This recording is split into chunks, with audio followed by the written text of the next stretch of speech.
Welcome back to the Manly Mythical Story Emporium. I'm your host, Thurston J.Y. Manley, your speaker's favorite speaker. The pugilist of pontification with more stories than the Burj Khalifa. Thank you guys for listening. I appreciate my followers and listeners.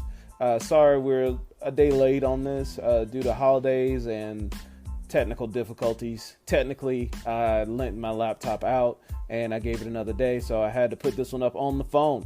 The audio should sound good because I also had to get a new phone. So, sorry for the day wait. I may have to make up for it to my listeners and followers. I will try to push another episode out to you. But like I said, I am a father in a family, and you know, it kind of takes family time way at this holiday time, and I want to keep giving you guys episodes because I need more listeners and followers and advertisement and money and need. But I want to give because it's all about giving. That's what Tony Robbins says. You know, it's not about what you do, but what you do for others type thing. But thank you guys for listening. Today's episode, I was inspired by riding with my son, which will probably be in another episode, will be the bonus episode I give you this week to apologize, to make appeasement. And these stories came back to me. The first story will be the slow and the serious. And the second story is Lottery Run. So the slow and the serious, Lottery Run. Enjoy the stories after this ad. Please follow me at Manly Mythical Story Emporium. That is on Facebook. And also you can follow me on Instagram. I'm a little bit more active on Instagram. And my Instagram handle is Manly Mythical Story. Any story ideas, just email me at manlystory@gmail.com. And I'm also on Twitter, but I don't really go there. So we're going to focus our energy away from the Twitter. I just got it. But if you want to communicate with me, please hit me up on Instagram, Manly Mythical Story. And my videos are slowly being uploaded. Slowly seeping them out. Videos of the podcast on my Facebook. And all the videos are already uploaded on the YouTube. So go to YouTube, watch all the videos. And this should be uploaded shortly after that. But thank you guys for listening. Sorry for the delay once again. Right after this ad. First story, driving test. First story is the slow and the serious. Second story is Lottery Run. The slow and the serious and Lottery Run on this themed episode of Driving. Thank you guys. Enjoy.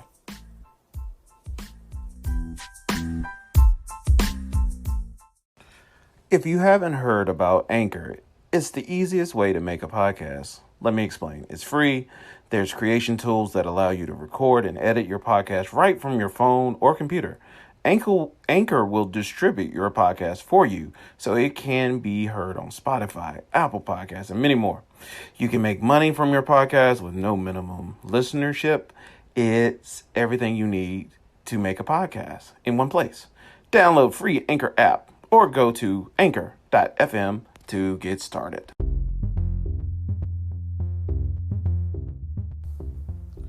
The slow and the serious, yes. As opposed to the fast and the furious, we have the slow and the serious. See, my first car was a 1993 Toyota Camry. It was a blue Toyota Camry. It was old enough where it had those auto seat belts where the top belt would come over once you open the door. It didn't have a tape player, didn't have a CD player. It just had AM, FM radio. And I would have a boombox sometimes in the car for people to listen to music. But it was a Toyota. And when I got it from my mother, who drove it to work every day, 30 miles both ways, this car had 325,000 miles on it when I got it, new to me. And I drove the heck out of it. We would drive it to Raleigh, which was about 30 miles away, which is where my mother also worked. We'd drive it on the weekends. And I would also drive it to sport games for the local high school, my high school, Lewisburg High School Warriors, which will probably be changing their mascot soon. Wouldn't be surprised if they did. And we would go to basketball games. A lot of my friends played basketball. I didn't make the basketball team. Tried out junior year, didn't make it, didn't go back. But my close friend Scooter and my friend TJ, who also didn't make the varsity team, but we would go and support Scooter at these varsity and JV games. And we would go and talk to girls from the rival schools. And that was just one of our traditions. And one of the games we went to, where we showed our slow and serious abilities of racing, is we went to a Warrenton high school game, which is where my current wife went to high school, and girlfriend that I met much, much later at camp went. And we went up there because we knew there were ladies there. So we drove up to the game, and it gets dark as it does with basketball games. It was an unsuccessful night overall, where we weren't able to pick up any ladies, but we did see some of our other friends from our high school, and we decided, hey guys, we have nothing to live for. Why don't we race back to see who can get back to Lewisburg faster, and we can get to that gas station that sells us alcohol to underage kids. We was like, perfect, we'll meet you there. I'm purposely leaving out the area where this gas station was because I don't want to get them in trouble. They may still be around. I don't know what the stipulations are. But we knew we were going to race back to this gas station, which is on the outskirts of Lewisburg, coming from Warrenton. And we raced. We got in the car. The person I was going against had a 2-door Chevy Beretta, and I had a 4-door Toyota Camry with already 3 people in it. One of those people was TJ, and I think I was able to leave with Scooter. Scooter was able to leave the game with me that night. And then we had Jeremy, the constant homie, Thumper, riding with me. So we decided to ride back. It's dark. I'm leaving the parking lot. I know a little shortcut. I get back to 401, and we're racing. And the guy passes me. I was like, oh, snap.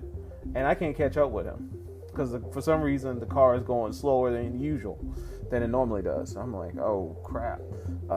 Because the Camry does have a little bit more get up and go than maybe like a Ford Taurus or something like that. It has that little extra speed, quickness with it. But I can't keep up with him. But I know this road pretty well because my parents are photographers and they do weddings and church events. So I know this road. I know 401 like the back of my hand. And it's getting pitch black. So what I do in the slow and serious, which I don't ever suggest, I turn my headlights off. This is not a good idea because there's deers and everything. It's a hilly road. But I know the road and I'm young and dumb. Turn the headlights off, go down.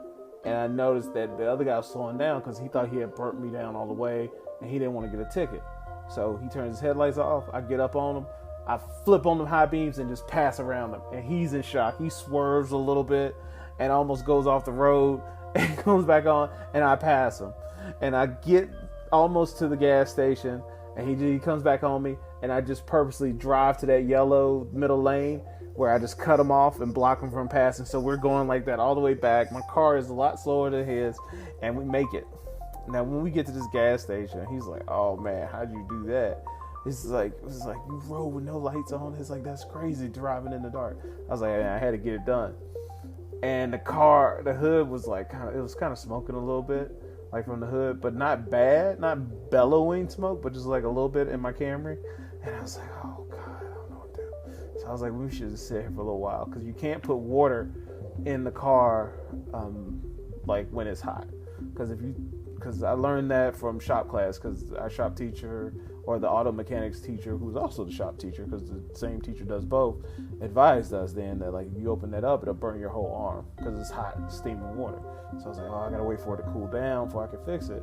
But it cools down, doesn't seem to be smoking at all anymore. I crank it, the thermostat seems good. It starts to get a little bit higher and higher, but it stops. So it was like, all right, let's roll out. It's not far to the house. So I was like, I'm just going to drive home, guys. I'm going to drop you guys off, and I'm going to go home. We're going to go the speed limit the rest of the way. I beat you here. I win. So I beat them there. We go the speed limit the rest of the way home. I think I'm straight. I drop them off. Everybody at their house. I go to the other side of Lewisburg, drop those guys off. I feel the car is kind of like lagging a little bit. And I was like, I don't know what this is. This might be the Cadillac converter. Because I've gone through maybe by this time 2 Cadillac converters already and had those fixed. One was fixed like within the first week of me getting the car. And I wasn't even driving it crazy. It just wore up in time. And they figured they used the aftermarket junk part, so it didn't work. So I'm like, oh no. I was like, maybe it's the Cadillac converter I done knocked out again. And I pull up to the house and I park. And I go inside. And I think to myself, I was like, oh shoot, I left my book bag in the trunk. And I'm gonna need to pull that out. But because it's an old car, the trunk latch doesn't work. So I gotta go through the back seat, because the back seat folds down. I go through, reach that, and I smell something a little bit, and I was like, I figure it's the car just burning, or oil or something from the car. Go in the house, and my dad was like, where have you been? I was like, I went to the basketball game, and we sat there and we watched a little bit of wrestling, because I recorded ECW wrestling, of course, and I watched a little bit of that. And my dad was like, what was the letter that the guidance counselor sent home? You're supposed to send us your grades for the 6 weeks. And I was happy to go get it, because I was doing well. I was like, no problem, I'll go get it. And I run out there, get it for them to sign off, and as soon as I walk out the door, I notice a glow.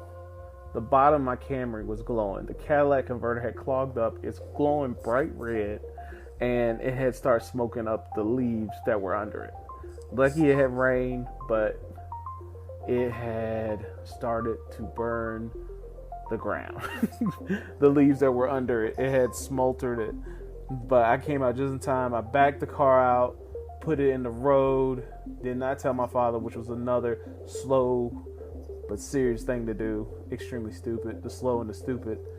I backed it out to the road, let it cool down there, and actually the car drove fine for several weeks after, as long as you don't race it, because it turns out that, you know, the 93 Toyota Camry doesn't have a sport package, because I only had the DX model, which I don't think it would matter.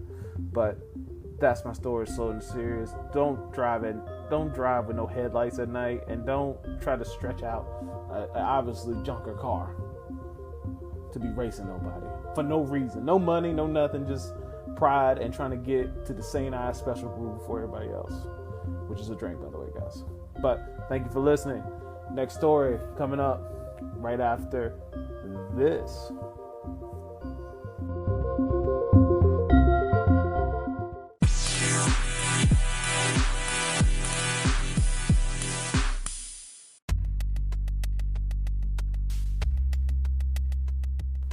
Lottery run. Now, there's many traditions here in North Carolina. Some of those traditions are the Carolina dog, which is coleslaw, chili, mustard, and onions. You know, you may sub out a couple of those things, but it definitely had to have chili and slaw on it. Bologna sandwiches, moonshine, cheer wine, cookout, the restaurant, not just cooking out in the backyard, chopped barbecue. The other one, which is a tradition we have lost, is the lottery run. The lottery run is when you have to drive to your nearest state line to go play the lottery. This was back before North Carolina got the Powerball and the Mega Millions and scratches. Everybody would know a person, or know a person that would run across the border or would be heading across the border themselves on a trip, and would reach out to others and let them know, hey, by the way, I'm going to another state that is not completely crazy, and they have a lottery. So do you want to give me a couple dollars, and I'll go buy you some lottery tickets, some scratches, and I'll bring them back. One of those people that would do that was my Uncle Jimmy. Uncle Jimmy was the lottery runner. He lived in Raleigh. He would drive through Lewisburg, pick up any of those orders that anybody wanted, or join in on any kind of pool, and then him or somebody else would go to that line and come back with the tickets. But one of these times was on a Saturday when he did not have a car, and he was in Lewisburg, and he needed somebody to run him to that line. And I was more than happy to do it, and I was surprised to get this offer, because just the night before, the Friday, was one of the best days of my high school life. Because on Friday, my Uncle Jimmy came to Lewisburg and brought his son, which is my cousin, Jamel, my brother cousin. And he was going to hang out with us Friday night. I had just got my license the week before, and I got the car, the 93 Toyota Camry DX, with the cloth corded corduroy seats, and, no CD player, but the boombox riding. And no sunroof, no nothing, just rolling. But we rolling, our feet are swinging. And he was going to hang out with us. And us at this time was Scooter and Jeremy, which we call Thumper, and him. So he's getting to hang out with a little bit older kids. He's 4 years younger than me. At that time, he was probably in middle school, 8th grade. And we were like, yo, let's go to Raleigh. And he's like, cool, I want to buy something at Crabtree. I was like, all right, Jamal, let's do that. So I pick up my homies. We all ride in the Toyota Camry, 30 miles down the road, looking for ladies or just something to get into. And we go to the mall. And whenever I go to the mall, I always go to these stores where I can't afford stuff. I went to the street store, which was what I called it, the street clothes store. They had the clothing line at the time was Pure Players, which was orange. I love that. But mainly I look for Wu-Tang shirts and Fat Farm shirts. That's what I love. Fat Farm shirts, jeans, anything Pure Players, anything. Just look for anything fresh, whatever everybody was wearing at that time. And I saw this Fat Farm hoodie and I loved it. The Fat Farm hoodie was like, I think $175, which is a crazy amount of money at that time. Probably the equivalent of spending $300 right now, $300. And I didn't get it. Didn't even think about getting it, but I looked at it hard and it was nice. And I said I was going to go to Champs, and I was Champs or Sears, and buy me some like just plain jogging pants and some New Balances, because that's what we wore back in the day. We wore the jogging pants, the New Balances, and like a Fat Farm shirt or something like that, or like the windbreaker pants that have you all sweaty and humid on the inside, making your thighs galling. And we were just looking, and we were in Champs, and I saw this guy walk by, and I was like, man, that dude looks familiar. And I was like, did I know him? And I asked Scooter, I was like, you know him? It's like, no. I was like, yo, I think that's Redman. And he's like, nah, that's not Redman. Yes. I was like, that is Redman. Muddy Waters, Funk Doc. That's freaking Redman. What the heck is Redman doing in Raleigh, North Carolina? And as I said that, Scooter's like, no, that's not him. And then Redman says to one of the other guys, hey, isn't this that ugly jersey that Method Man was wearing on that video shoot the other day? And he's like, yeah, it is. I was like, look, that Scooter said, it's Redman. Now, to prove that this was Redman, we had to do something immediately. We didn't have cell phones, so that you don't have the ability to record it on you. So you got to run to the pharmacy, because our mall is not, it's not exactly Beverly Hills. So there's still like an Eckert's in the Crabtree Mall. So we run up to the second floor, go to the pharmacy, get a disposable camera, because nobody has cell phones, I tell you once again. So no cameras on you readily. You buy one of the disposable cameras. I ran back down, said, yo, Red, can we get a photo? So we take a photo with him. I take the first photo. Now I jump in. Jeremy takes the photo. By the way, Jeremy, you didn't turn the flash on, so my photo looks all dark. Thank God Redman's a light-skinned person, so he did show up. But everybody else's photo turned out great. So at least I met Redman. I got a photo with him. They asked us to come to the show. We broke. We lie. Say we going to the show. It's like, oh, it's great. So now it's getting dark. We got to go back. I get back to my grandfather's house, 30 miles down the road. The whole time we're like, we got photos of Redman. We straight. We great. And we drop everybody off at the house except for, well, I didn't get to my grandfather's house first. I dropped Jeremy off, and then I had to go to my boy Scoot's house. And my boy Scooter lived in Centerville. It's a little further in the country. After I dropped Jeremy off, I cut the car off, cut the car back on, driving in downtown Lewisburg, not realizing that I haven't cut my headlights off.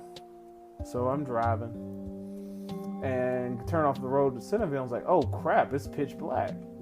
I need to turn the headlights on. And for some reason, the headlights were sticky. I don't know if we ate something that day, because we usually stop at like Taco Bell or something like that, and it got jammed in the light switch. So we had to flip the light on. I finally got it on, and as soon as the lights cut on, blue lights cut on. Cop pulls us over. I'm like, oh shoot. Cop pulls us over, and I'm just like, oh man. It's like as soon as I cut the lights on, he's like, excuse me. He's like, why didn't you have your headlights on? I was like, I didn't realize, officer. I've only been driving a few weeks, and I tried to turn the headlights on, and it was sticky. And he's like, you need to get out of the car. I'm like, oh no. So I get out of the car, and he's bringing me back, and he has me sit in the front passenger seat. And he's sitting in the cop car, and I'm like, oh. And I'm like breathing heavy. I'm like, oh no. He's like, you all right? I was like, yeah, I'm good. I was like, I just didn't want to get a ticket. And he's like, okay, you haven't been drinking anything? He's like, no. And he's like, oh, you Thurston Manley? I was like, yeah. He's like, your dad's George Manley? I was like, yeah. I was like, yeah, the probation officer, town council. He's like, yeah, okay. Well, you straight. We just had to make sure you weren't drinking. That's why you're in the front seat, not the back seat. But keep those lights on. I was like, yeah, officer, I'm sorry. I just didn't have them on. And I was focusing on them, and I didn't see you behind me. He's like, he just thought that it looked like I turned the lights on when I saw him. So when he saw me and he got behind me, that's when I cut the lights on. It just happened to line up like that. I was like, all right, cool. So I go, drop Scooter off. I come back to my grandfather's house. My Uncle Jimmy's waiting there. He's not really talking to me. And he's like, all right, Jamel, we got to go. Because I thought Jamel was staying the night, but he wasn't. He was supposed to go back with them, on the trip. So instead, they had to wait like a couple hours. And I'm a new driver, so they're freaking out. I've gone all the way to Raleigh. And my Uncle Jimmy's like, you need to call your parents. You need to go talk to your parents. All right, we gotta go. So I called my parents, and they asked me to come home. I was planning on staying at my grandfather's house that night, but I guess not. So I go home. My parents fuss at me. It's like, why'd you take him out? You got Jimmy fussing at me. You need to just tell us where you're going. If you go somewhere, take some change, because once again, we didn't have cell phones. You need to call us, let us know where you at, so we can link up so we can connect, and we won't get fussed at. I was like, all right, cool, I'm sorry. And so Jimmy fussed at me, goes back to Raleigh. And now, we forward, Uncle Jimmy's sitting on his couch on Saturday, asking me if I had anything to do. I was like, no. He's like, you want to go to Virginia? I'll give you some gas money. I'm like, okay. And mind you, he was just fussing at me the other day. But all of a sudden, we cooled a ride to Virginia, which, in his defense, it was probably because his child was missing with a new driver. He probably feels safe riding with me. So we wound up taking the 30-mile. Oh, man, it's probably longer than that. We go to the line, because the thing with the lottery run in North Carolina, the other states aren't stupid. They know that people are running across this line.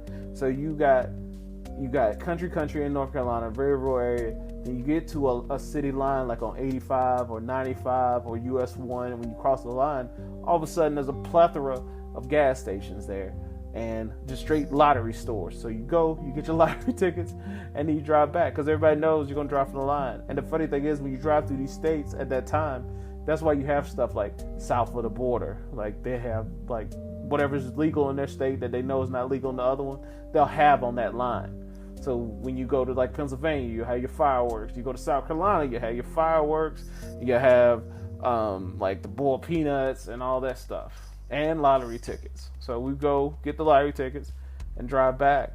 And ever since then, I never heard anything else about my driving, because I made sure I was on the speed limit, because I didn't want to get in no more trouble, especially with him in the car to witness it. But that's how the lotto run proved to my uncle that I was a decent driver. So thank you guys for listening. Bye-bye.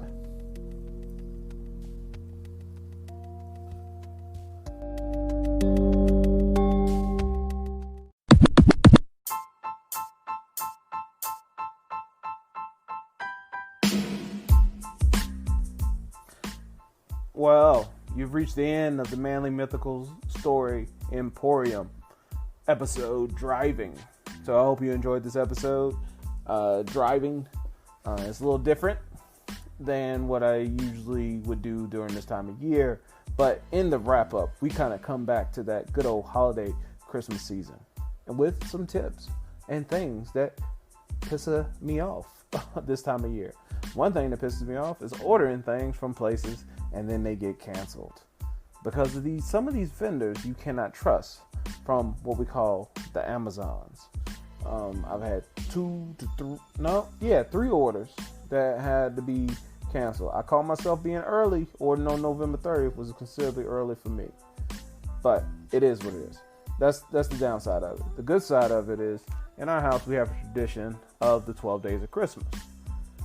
We start 12 days before, which we decided would be like the 13th. December 13th, count off 12 days. The 12th day would actually be Christmas, I guess, then. But we do 12 gifts, and they're little gifts. We have different themes based on the time. The reason we do the 12 days is because one time, many, many moons ago, we was what we call the Pope. Broke. Didn't have cable. We had just able to get some stations, kind of broke. And in order to stretch the holiday season out, because we knew there were going to be big gifts, we started our own tradition of giving little gifts. So first day of Christmas would be ornaments like $5, $6. Now they're considerably more for us because we do Hallmark ornaments, or we do a nice bell from Schiffman's. And then we do things like coffee mugs, because the first time we did this, we were actually in Pittsburgh to do the 12 days because we were so far away from everybody, still kind of broke because we had to pay to move up there. And the holiday season came right after the move. We went to the last of the Disney stores that were in the area, which I don't think there's many around. And they had a sale on coffee mugs. So everybody got a special coffee mug. Was one of the days we did like a pie or a dessert for one day, something we usually don't get. And what we noticed that we kept the tradition as we got more money and better gifts is that kids actually enjoy the gifts and appreciate them more if you do these 12 days. Because what happens is you give them all them big gifts on one day. They see all the gifts. They become overwhelmed. They get focused on one or two gifts. And they don't go back to the others. With this, when you stretch it out, you got more joy through the whole December. They appreciate each gift for what it is the whole time. Like, we gave these kids tonight, they got gloves and ski cap. Man, them kids about went to sleep with the gloves on and the little ski cap. I'm calling it a ski cap because I have an international list. In the South, we call it a toboggan. But in the North, by North America, Northeast, a toboggan is a sled, which really is what a toboggan is. It's really a knit cap or a ski cap, a cap that you wear while skiing. So that's my hint to you fathers out there and families. Do the 12 days, come up with smaller gifts. It gets a little frustrating with this Amazon shipping because it's like we do a board game, and right now I'm in between board games. My wife is going to get 2 games, okay? Because I didn't know if one was coming, and then they told me later one is going to get shipped. Because I'm used to this daggone Wile E. Coyote ordering where it comes the next day, and all this planning is a little rough on the brother. But enjoy the holiday season. It's not what you get, it's what you give. And remember that.